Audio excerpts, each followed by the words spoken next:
So this is a second video of a 14-part series on the laws of the universe. There's 14 different laws of the physical universe. The first one, if you have not watched the video, I recommend you go back and watch it, but I'll give you a quick overview. It's the law of divine oneness, and that law basically states, from a spiritual term, that everything has spirit permeating through it. From a physics level, we would call that energy, right? There's energy everywhere. And this is something that's widely known and accepted by physicists. In a spiritual way, we would just call it spirit. And whatever that energy is spirit. The second law is the law of vibration. And that law of vibration basically states that everything has its unique pattern to it. And the higher frequency organized, the more organized that these patterns are, the higher level of consciousness they also are. So you could actually take polluted water and look under a microscope, and you'll actually see that it's very disorganized. And then you could pray into that water through focused thought, through mantras, and revisit and look at that same water and find a beautiful crystalline structure that looks as magical as a snowflake. So we can actually change the molecular structure through intention. And that's a water that's not even part of us. Now our bodies are, call it 60% water, right? Depending on how hydrated you are. And that's another reason why you be so hydrated, is that you can actually, with intention, change the structure of your cells, of the water in your body, the vast majority of your body. You can change it into this nice, organized structure when it's at a higher vibration. Now this goes to everything in life. Everything is vibration. Your thoughts put off a certain vibration. What you hear, that's sound waves. It's another vibration. What you see, light waves reflecting, another vibration. And some things look really nice in your eyes. When you see them, you're like, oh my gosh, it's the most beautiful thing ever. Some things, they don't sound so nice. They sound painful to hear.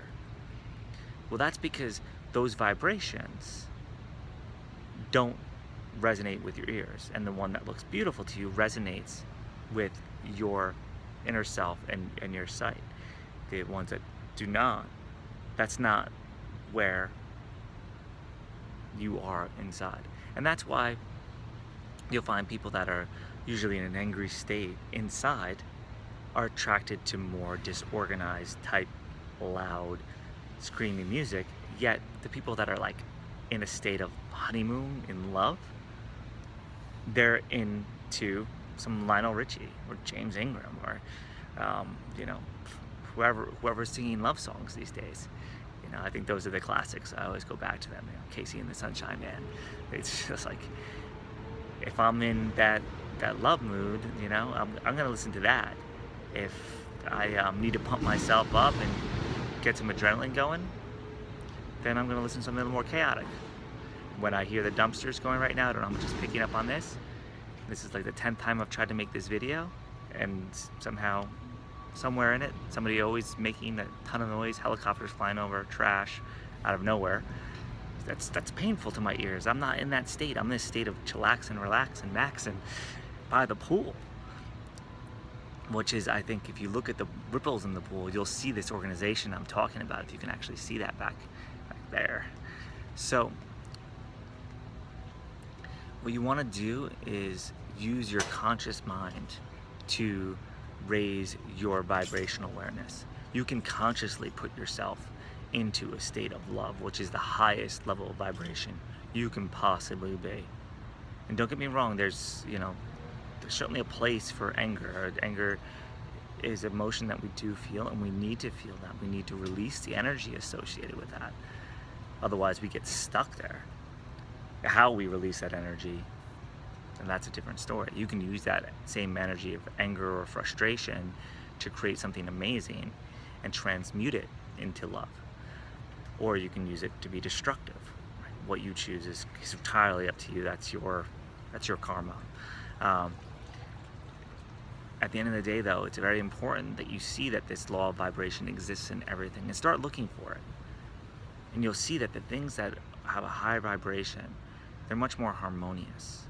They have this beautiful way of behaving in the universe. It's like the wind blowing through the trees, you know, nice and gently. There's like this harmony to nature. Whereas a storm comes in and you see things start to go flying, and you see that the way that the wind's blowing is not nearly as harmonious. It happens in nature, it happens within us, it happens in the cosmos, it happens at the smallest scale that we are able to measure. And the idea is to try to match our vibration with what feels good to us. And the way that you can do that is by consciously focusing on feeling good. And as you feel good, you'll be in a creative state. When you feel bad, usually you are not in a creative state, unless you're taking and transmuting that feeling bad into creating some solution to a problem. And we all have problems, and we all have catastrophes. In every one of those, there is a possibility for something great to come out of it. So if you use this energy, this vibration, to improve your situation, your circumstance, then you're going to be able to successfully transmute that negative, lower vibration into something great. You can also do meditation and mantralize to change your state. You can remember a previous event where you felt a certain way to change your state, and that's not what this video is on, but this is some of the ways that you can change your state. Take a look at some of my previous videos, and there's a bunch, especially the belief hacking. Belief hacking actually gets you to alter your default state and elevate that by removing some of these negative feelings that you may have. So your basic response to things is much more empowering. And it's not that anyone's better than the other. Well, hopefully, you know, you feel better based on your reaction to things versus the other. So, you know, it's our judgment that makes something good or bad. But if you can consciously approach something with love, you're going to get much better result than approaching it with anger or frustration. So that is the law of vibration. It's in everything, every sound, everything we hear, everything we feel, everything we smell. They're all vibration, and it's just our reaction to them. So keep an eye out and just practice with it and think about it. Does this feel good to me? Does this feel bad to me? And if something feels good to you, go after more of it. And start trying to feel internally how that affects you and vibrates within you. You know, simple things can totally change your vibration. I was in this great mood this morning, and we went out to bicycle ride, and beautiful day here in sunny Florida. And I went and, well, my wife and I went and had some coffee in this great Swedish place that we love, and some breakfast. And after the coffee, both of us were like super anxious, and we were like getting on each other's nerves out of nowhere for no reason.